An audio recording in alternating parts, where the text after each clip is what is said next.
नमस्कार दोस्तों, मैं हूं आपका दोस्त प्रदीप कुमार बांगड़े। आपका इस कार्यक्रम में स्वागत है, जिस कार्यक्रम का नाम है आपके अनुरोध पर। दोस्तों, आपके अनुरोध पर आज मैं आपको बताऊंगा शम्मी कपूर, इनके जीवन परिचय के बारे में बताऊंगा। दोस्तों, अगर आप मेरे चैनल को पहली बार देख रहे हैं तो आपसे अनुरोध है कि आप इसे लाइक करें। वीडियो के नीचे रेड कलर का बटन है, उसे दबा के सब्सक्राइब करें। बाजू में एक बेल है, उसे भी दबाएं ताकि मैं जो भी वीडियो अपलोड करूं वो सबसे पहले आप तक पहुंचे। दोस्तों, अगर आप मेरे चैनल को पहले सब्सक्राइब कर चुके हैं तो मैं आपका दिल से शुक्रिया अदा करता हूं, धन्यवाद करता हूं, आपका अभिनंदन करता हूं कि आप मेरे चैनल को ध्यान से सुन रहे हैं, देख रहे हैं। दोस्तों, वीडियो अच्छा लगे तो अपने दोस्तों में जरूर शेयर करें। शम्मी कपूर भारतीय फिल्म अभिनेता और एक निर्देशक थे। ये 2 बार फिल्म फेयर पुरस्कार प्राप्त कर चुके हैं। ब्रह्मचारी 1967 के लिए सर्वश्रेष्ठ अभिनेता और विधाता 1981 के लिए सर्वश्रेष्ठ सहायक अभिनेता के लिए इन्हें यह पुरस्कार मिला था। 1995 में उन्हें film fair life time achievement award से भी सम्मानित किया गया। शम्मी कपूर हिंदी सिनेमा के 1950 और 60 के दशक के सदाबहार अभिनेता थे। शम्मी का वास्तविक नाम शमशेर राज कपूर था, जैसे कि मैं पहले आपको बता चुका हूं। अपने विशिष्ट याहू शैली के कारण बेहद लोकप्रिय रहे। हिंदी फिल्म के पहले singing dancing star Shammi Kapoor रंगमंच के जाने माने अदाकार और फिल्म अभिनेता पृथ्वीराज कपूर के दूसरे बेटे थे। शम्मी कपूर का जन्म 21 अक्टूबर 1931 को मुंबई में हुआ। वो महान फिल्म अभिनेता और थिएटर कलाकार पृथ्वीराज कपूर और राम सरनी रमा मेहरा के दूसरे पुत्र थे। पृथ्वीराज कपूर के 2 और बेटे शशि कपूर और राज कपूर थे। शम्मी कपूर के परिवार में पत्नी नीला देवी, बेटा आदित्य राज और बेटी कंचन देसाई है। शम्मी कपूर ने वर्ष 1953 में फिल्म ज्योति जीवन से अपने अभिनय पारी की शुरुआत की। वर्ष 1957 में नासिर हुसैन की फिल्म तुमसा नहीं देखा में जहां अभिनेत्री अमिता के साथ काम किया। वहीं वर्ष 1959 में आई फिल्म दिल दे के देखो में आशा पारेख के साथ नजर आए। बॉलीवुड के लिहाज से हालांकि वो बहुत सुंदर अभिनेता तो थे नहीं, बावजूद इसके शम्मी कपूर अपने अभिनय क्षमता के बल पर सबके चहेते बने रहे। वर्ष 1961 में आई फिल्म जंगली ने शम्मी कपूर को शोहरत की बुलंदियों पर पहुंचा दिया। इस फिल्म के बाद ही वो सभी प्रकार की फिल्मों में एक नृत्य कलाकार के रूप में अपनी छवि बनाने में कामयाब रहे। जंगली फिल्म का गीत याहू दर्शकों ने खूब पसंद किया। उन्होंने 4 फिल्मों में आशा पारेख के साथ काम किया, जिसमें सबसे सफल फिल्म वर्ष 1966 में बनी तीसरी मंजिल, जो कि सुपरहिट फिल्म साबित हुई। वर्ष 1960 के दशक के मध्य तक शम्मी कपूर प्रोफेसर, 4 दिल 4 राहें, रात की राही, चाइना टाउन, दिल तेरा दीवाना, कश्मीर की कली, ब्लॉकबस्टर जैसी सफल फिल्मों में दिखाई दिए। फिल्म ब्रह्मचारी के लिए उन्हें सर्वश्रेष्ठ अभिनेता का फिल्म फेयर पुरस्कार मिला था। भारत के एल्विस प्रेस्ली कहे जाने वाले शम्मी कपूर रूपाने पर्दे पर तब अपने अभिनय की शुरुआत की जब उनके बड़े भाई राज कपूर के साथ ही देवानंद और दिलीप कुमार छाए हुए थे। पारिवारिक पृष्ठभूमि होने के बावजूद शम्मी का फिल्मी जगत में प्रवेश रेल का डिब्बा में मधुबाला और क्षमा परवाना में सुरैया के साथ और हम सब चोर है में नलिनी जयवंत के साथ अभिनय करने के बावजूद शुरुआत में सफलता शम्मी कपूर जी को नहीं मिली। उनकी शुरुआती फिल्में बॉक्स ऑफिस पर फ्लॉप रही। उन्होंने 50 के दशक में डक टेल शैली में अपने बाल कटवाए, तुमसा नहीं देखा के साथ खुद को नए लुक में पेश किया। उसके बाद उन्हें सफलता मिलती गई। 1961 में फिल्म जंगली की सफलता के साथ ही पूरे दशक उनकी फिल्मों के नाम रहा। दर्शकों के बीच उनकी अपील सुक्कू सुक्कू, ओ हसीना जुल्फों वाली, आजकल तेरे मेरे प्यार के चर्चे, आजा आजा मैं हूं प्यार तेरा जैसे गानों के चलते उन्होंने बड़े ही मस्त मौला शैली से थिरकती हुई अदायगी में सबको मोहित कर लिया। हालांकि कश्मीर की कली, राजकुमार, जानवर और इन इवनिंग इन पेरिस जैसी कुछ फिल्मों में उनके अभिनय क्षमता पर सवाल उठने लगे। जंगली, बदतमीज, ब्लॉकबस्टर, पगला कहीं का, तीसरी मंजिल और ब्रह्मचारी की बेहतरीन सफलता के जरिए शम्मी ने अपने आलोचकों के मुंह को बंद कर दिया। शम्मी कपूर ने अपनी फिल्म में बगावती तेवर और रॉक स्टार वाली छवि से उस दौर के नायकों को कई बंधनों से आजाद कर दिया था। हिंदी सिनेमा को ये उनकी बड़ी देन थी। ये बात और है कि उनके जैसे किरदार दूसरा कोई नहीं निभा पाया। शम्मी कपूर बड़े शौकीन मिजाज के थे, इंटरनेट की दुनिया में आगे रहते थे, तरह तरह की गाड़ियां चलाने का शौक रखते थे, शाम को गोल्फ खेलते थे, समय के साथ चलने में वे बखूबी माहिर थे। फिल्म में शम्मी कपूर जितने जिंदादिल किरदार निभाया करते थे, उतनी ही जिंदादिली उनके निजी जीवन में दिखाई देती थी। उनके जीवन में कई मुश्किल दौर भी आए, खासकर जब 60 के दशक में उनकी पत्नी गीता बाली का निधन हो गया। तब वे अपने कैरियर के बेहद हसीन मकाम पर थे। शम्मी कपूर के कदम तब कुछ ठिठके जरूर थे, पर फिल्म पर्दे के रंग रेज शम्मी अपनी उसी अंदाज में अभिनय से लोगों को मदमस्त करते रहे। शम्मी कपूर जी गीता बाली से 1955 में फिल्म रंगीन रातों की शूटिंग के दौरान मुलाकात हुई, जहां वो हीरो थे और उन्होंने एक कैमियो भूमिका निभाई थी। 4 महीने बाद उन्होंने मुंबई के मालाबार हिल के पास बाणगंगा मंदिर में शादी कर ली। शादी के 1 साल बाद 1 जुलाई 1956 को मुंबई के शिरोडकर अस्पताल में उनके बेटे आदित्य राज कपूर हुए। 5 साल बाद 1961 में उन्हें एक बेटी कंचन हुई। गीता बाली की 1965 में चेचक से मृत्यु हो गई। शम्मी कपूर ने 27 जनवरी 1959 को गुजरात के भावनगर के पूर्व शाही परिवार की नीला देवी से शादी की। 2011 के एक साक्षात्कार में मुमताज ने कहा था कि शम्मी कपूर ने उन्हें शादी का प्रस्ताव दिया था क्योंकि वे ब्रह्मचारी की शूटिंग के दौरान करीब आ गए थे।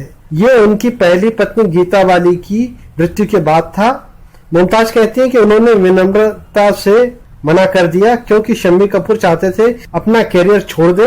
प्रख्यात अभिनेत्री बीना रमानी का भी दावा है कि शम्मी कपूर के साथ उनका अफेयर था। Shammi Kapoor internet user committee of IUCI के संस्थापक और अध्यक्ष थे।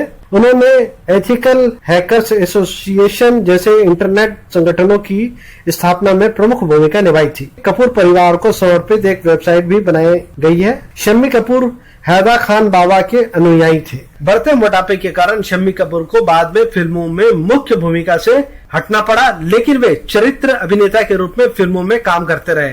उन्होंने मनोरंजन और बंडलबाज नामक 2 फिल्मों का निर्देशन भी किया, लेकिन ये फिल्में नहीं चली। चरित्र अभिनेता के रूप में शम्मी कपूर को 1982 में विधाता फिल्म के लिए सर्वश्रेष्ठ सहायक अभिनेता का पुरस्कार मिला। शम्मी कपूर एक लोकप्रिय अभिनेता ही नहीं, हर दिल अजीज इंसान भी थे। सन 1968 में फिल्म ब्रह्मचारी के लिए उन्हें सर्वश्रेष्ठ अभिनेता का फिल्म फेयर पुरस्कार मिला। चरित्र अभिनेता के लिए शम्मी कपूर को 1982 में विधाता फिल्म के लिए सर्वश्रेष्ठ सहायक अभिनेता का पुरस्कार मिला। 1985 में film fair life time achievement award मिला। 1999 में जी सिने लाइफ टाइम अचीवमेंट अवार्ड से सम्मानित किया गया। 2001 में star screen life time achievement पुरस्कार से नवाजा गया। अपनी खास याहू शैली के कारण बेहद लोकप्रिय रहे शम्मी कपूर ने 14 अगस्त 2011 को मुंबई के ब्रिच कैंडी अस्पताल में सुबह 5:41 पर अंतिम सांस ली। बॉलीवुड फिल्मों में अपने विशिष्ट नृत्य और रोमांटिक अंदाजों से अभिनेत्रियों का दिल जीतने वाले दिग्गज कलाकार शम्मी कपूर अपने पीछे ऐसी शैली छोड़ गए जिसे उनके प्रशंसक हमेशा याद रखेंगे। शम्मी कपूर के कुछ खास किस्से। जन्म से पहले उनके 2 भाई मर चुके थे। शमशेर राज कपूर 21 अक्टूबर 1931 को बॉम्बे के अजिंक्य हॉस्पिटल में पैदा हुए थे। उनके पिता पृथ्वीराज कपूर और मां शमशेरनी थी। उन्हें पहाड़ी गाने बहुत पसंद थे। शूटिंग पर ड्राइव करते हुए या खाली टाइम में गुनगुनाते रहते थे। फिल्मी गाने में उनकी उछल कूद कड़ी मजदूरी के बराबर थी। शम्मी कपूर को शुरुआती फिल्मों में सफलता नहीं मिली थी। उन्हें बहुत दुख और दर्द होता था जब लोग कहते थे कि ये अपने भाई राज कपूर की नकल करने की कोशिश कर रहा है। जब उनकी फिल्में सफल होने लगी तो लोगों ने राज से उनकी तुलना बंद कर दी क्योंकि उन्हें राज कपूर की वजह से स्कूल छोड़ना पड़ा था। शम्मी के जन्म के बाद पृथ्वीराज कपूर सबको लेकर कलकत्ता चले गए। उनका परिवार 7-8 साल वहां रहा। 1939 में वहां के न्यू थिएटर छोड़कर पिता मुंबई लौट आए। रंजीत स्टूडियो ज्वाइन कर लिया। 1944 में शकुंतला नाटक के साथ उनके पिता ने पृथ्वी थिएटर की शुरुआत की। उस प्ले में शम्मी भरत का रोल किया करते थे। इस प्ले और राज कपूर की वजह से उन्हें अपना स्कूल छोड़ना पड़ा। कॉलेज में जब शम्मी का मन नहीं लगा तो उन्होंने छोड़ दिया। घर आ गए। घर आकर पिता पृथ्वीराज से कहा, पापा जी सॉरी। इस पर पिता ने कहा, कोई बात नहीं पुत्र, कल से थिएटर आ जाना। और अगले दिन से वह थिएटर जाने लग गए। नूतन उनकी चाइल्डहुड गर्लफ्रेंड थी। डेब्यू के पहले ही साल में शम्मी कपूर ने नूतन के साथ लैला मजनू 1953 में इन दोनों का रिश्ता हालांकि बहुत पुराना था। नूतन उनकी चाइल्डहुड गर्लफ्रेंड थी। जब नूतन 3 और शम्मी 6 साल के थे तब वे दोस्त थे, पड़ोस में रहते थे। शम्मी के पिता पृथ्वीराज और नूतन की मां शुभना समद बहुत अच्छे दोस्त थे, इसलिए दोनों के बच्चे भी हमेशा मिलते थे और साथ में खेलते कूदते भी थे। जब टीनेजर हुए तो शम्मी नूतन ने डेटिंग शुरू कर दी। इन दोनों की एक मजेदार घटना याद आती है कि नूतन ने दिलीप कुमार के छोटे भाई नासिर के साथ 1951 में नगीना फिल्म में काम किया था। उनकी इस डेब्यू फिल्म का प्रीमियर मुंबई के न्यू एम्पायर सिनेमा में हुआ था। इस प्रीमियर पर नूतन को छोड़कर बतौर बॉयफ्रेंड शम्मी कपूर आए थे। दरबार ने नूतन को घुसने नहीं दिया क्योंकि नगीना केवल वयस्कों के लिए थी। नूतन तब सिर्फ 15 वर्ष की थी। शम्मी नूतन से शादी करना चाहते थे लेकिन शोभना समर्थ नहीं मानी। नागिन के रिलीज होने के बाद कुछ ही वक्त बाद उन्होंने स्विट्जरलैंड के एक फिनिशिंग स्कूल लॉ शेतलैंड भेज दिया गया। उनके पिता ने उन्हें कोई स्टार किड वाली लॉन्चिंग नहीं दी। शम्मी ने फिल्म में बतौर जूनियर आर्टिस्ट काम करना शुरू किया। जूनियर आर्टिस्ट के तौर पर उन्होंने महीने में 150 रुपए मिलते थे। ये 1948 की बात है। गीता वाली की मांग में लिपस्टिक भरी थी। 23 वर्ष की उम्र में शादी कर ली। एक्ट्रेस गीता वाली ने उनसे पहली बार फिल्म कॉफी हाउस के सेट पर मिले थे। बाद में दोनों के साथ केदार शर्मा की फिल्म रंगीन रातें 1949 में काम किया। उसके आउटडोर शूट पर वे रानीखेत हिल स्टेशन गए थे, वहीं प्यार हो गया और शादी का किस्सा भी दिलचस्प हुआ यूं कि रानीखेत के शेड्यूल से लौटने के बाद शम्मी रोज गीता से पूछते थे कि वे उनसे प्यार करते हैं, क्या वे उनसे शादी करेंगी। गीता हाँ नहीं कहती थी। एक दिन बोली चलो शादी करते हैं। शम्मी एकदम खुश हो गए। फिर गीता ने कहा लेकिन शादी आज ही करनी होगी। वे चौंक गए, बोले ऐसे कैसे हो सकता है। वो बोली क्योंकि वो जानी वाकर ने पिछले हफ्ता नहीं की थी। शम्मी ने कहा हाँ बहुत अच्छा चलो। फिर वे लोग जानी के पास गए। शम्मी बोले हम लोग प्यार में पड़ गए और शादी करना चाहते हैं। ठीक है तुम्हारी तरह बोलो कैसे करेंगे। जानी बोले तुम लोग पागल हो, मैं मस्जिद में गया था, मैं मुसलमान आदमी हूं, आप लोग मंदिर में जाओ। तो वे लोग मंदिर गए। पुजारी ने उनका फेरा करवाया।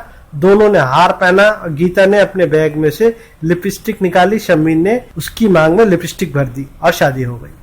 अपनी पहली फिल्म के लिए उन्हें 11,111 रुपए मिले थे। ये फिल्म थी जीवन जोत, जो कि 1953 में रिलीज हुई थी। इसके डायरेक्टर महेश कौशल अपने दोस्त और प्रोड्यूसर AR कारदार के साथ उनको प्ले पठान देखने आए थे, जिसमें शम्मी ने अपने पिता पृथ्वीराज कपूर के साथ काम किया था। प्ले देखने के बाद कौल ने शम्मी को दफ्तर बुलाया और कहा हमें आपका काम पसंद आया और हम चाहेंगे कि आप हमारी अगली फिल्म में काम करें। और शम्मी ने इस तरह अपनी पहली फिल्म साइन की। तुमसा नहीं देखा ना चलती तो फिल्म छोड़ देते। जब शम्मी ने गीता से शादी की तो उनकी तुलना में कम चर्चित एक्टर थे, वे बड़ी स्टार थी। उस दौर में उन्होंने शम्मी का बहुत हौसला बढ़ाया। एक वक्त की बात है, रात में वे दोनों किसी होटल की सीढ़ियों पर बैठे हुए थे। शम्मी कपूर ने उनसे कहा मेरा करियर आगे नहीं बढ़ रहा है, मैं अब एक पिक्चर में काम करने वाला हूं, तुमसा नहीं देखा 1957 में। मेरी ये फिल्म अगर नहीं चली तो मैं फिल्म इंडस्ट्री छोड़ दूंगा और असम में चाय बागान के मैनेजर बन जाऊंगा। इस पर गीता वाली ने उनको मोटिवेट किया। उन्होंने कहा लेकिन जैसा तुमने इस फिल्म में काम किया है तुम जरूर एक्टर के तौर पर अपनी पहचान बनाओगे। शम्मी कपूर एक दिन तुम बहुत बड़े स्टार बनोगे। उनका कहना सच्चा निकला। ये नासिर हुसैन की बतौर डायरेक्टर पहली फिल्म थी, बहुत बड़ी हिट साबित हुई। शम्मी कपूर ने याद किया था इस पिक्चर को स्टूडियो और इंडिया के यूथ ने बहुत पसंद किया था।